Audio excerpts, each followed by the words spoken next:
I'm stunned to hear you say we're now worried about normalizing this kind of thing. We had an attorney. You are about to do right now. Let's hear it. I'm about to tell you what happened in the state of New York when the Democratic Attorney General ran an entire political campaign promising not to uphold justice, but to prosecute one person, Donald Trump. And I didn't hear a lot of weeping and gnashing of teeth among Democrats about normalizing the weaponization of justice. That chart you put up there, my question is, do they deserve it? If they didn't do anything wrong, I'm not certain anything bad's going to happen to them. Bolton, that started under Joe Biden.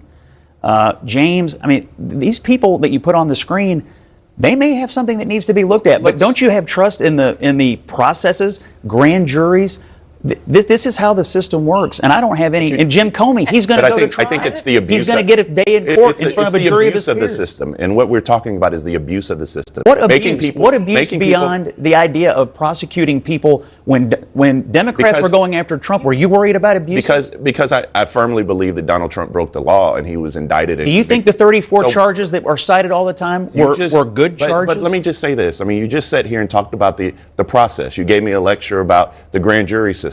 Well, Donald Trump actually went to trial and got convicted. Correct. That is the process he went through. And let me just explain to you the difference in the abuse and the difference in departments of justice.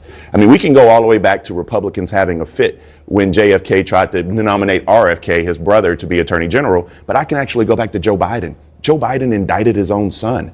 Did he deserve to be indicted? Yes. But he indicted his own son. You're saying the White House wasn't directing. You're saying the White House was directing indictments. But you're saying they were directing indictments. That's a revelation. Just have one person speak at a time. What were you just saying?